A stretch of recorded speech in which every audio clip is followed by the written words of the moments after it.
భారతదేశంలో ప్రజాస్వామ్యాన్ని కూని చేసి ఎమర్జెన్సీ ద్వారా భారత రాజ్యాంగాన్ని అపహాస్యం చేసి 50 సంవత్సరాలు గడుస్తున్న సందర్భంగా దేశవ్యాప్తంగా ఆ రోజును గుర్తు చేస్తూ దానికి వ్యతిరేకంగా పోరాటం చేసినటువంటి అనేక మంది నాయకుల్ని భారతీయ జనతా పార్టీ శ్రేణులు ఎంతో మంది అమరులైనటువంటి ప్రజాస్వామ్యం కాపాడడం కోసం ముందంజలున్నటువంటి వారిని నివాళులు అర్పిస్తూ 1975 జూన్ 25 భారతదేశంలో ఒక చీకటి రోజు. ఆ రోజు అప్పటి ప్రధానమంత్రిగా ఉన్నటువంటి ఇందిరాగాంధీ గారు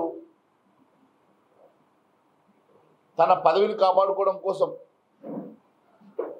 ప్రజాస్వామ్యాన్ని కూలి చేసినటువంటి సంగతి నేను గుర్తు చేస్తా ఉన్నాను. మీకు తెలుసు,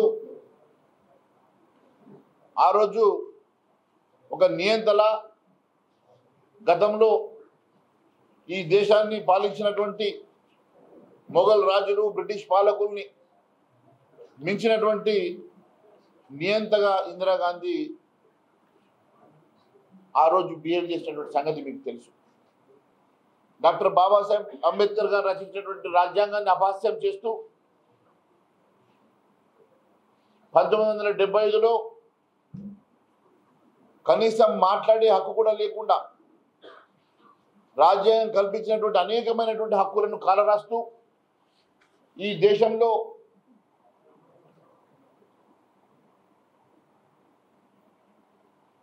ప్రజాస్వామ్యం అంటే 3 స్తంభాలు ఉన్నటువంటి అడ్మినిస్ట్రేషన్, లెజిస్లేషన్, జ్యుడిషియరీ, ఈ 3 స్తంభాలను కూల్చి ప్రజాస్వామ్యం కూని చేసినటువంటి సంగతి నేను గుర్తు చేస్తా ఉన్నాను.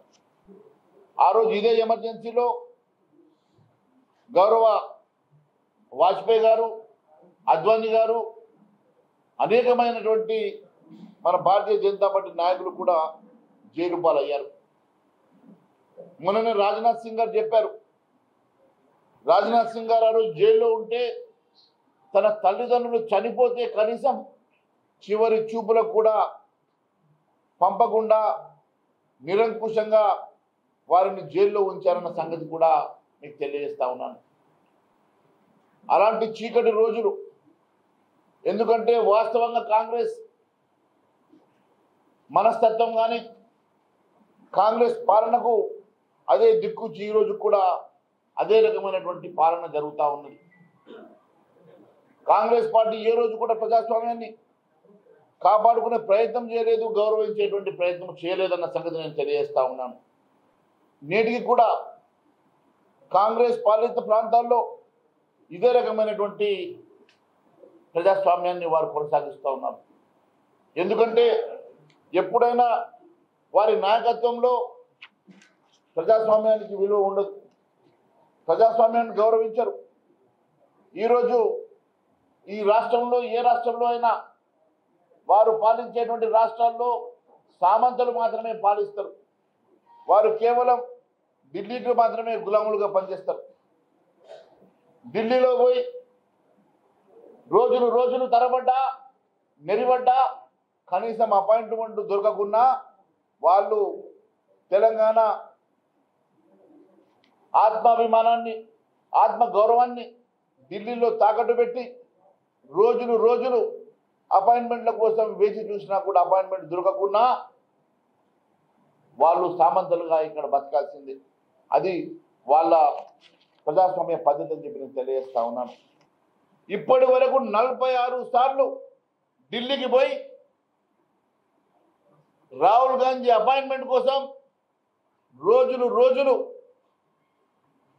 నిలబడుతున్నా రాహుల్ గాంధీ అపాయింట్మెంట్ దొరకక తిరిగి వస్తున్నటువంటి ముఖ్యమంత్రి రేవంత్ రెడ్డి గారు తెలంగాణ ఆత్మాభిమానాన్ని, ఆత్మ గౌరవాన్ని ఢిల్లీలో తాకట్టు పెడతా ఉన్నాడని చెప్పి తెలియజేస్తా ఉన్నాను. తెలంగాణ అధికారం అంతా కూడా ఢిల్లీ చేతిలో రిమోట్ కంట్రోల్గా నడుస్తున్నది.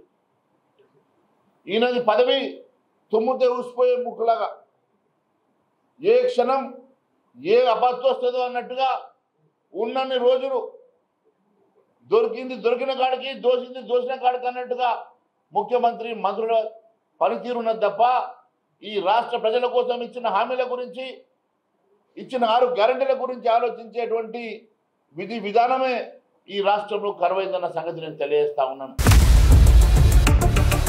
ఇండియా పాకిస్తాన్ తాజా అప్డేట్స్ కోసం డౌన్లోడ్ చేసుకోండి RTV లైవ్ యాప్.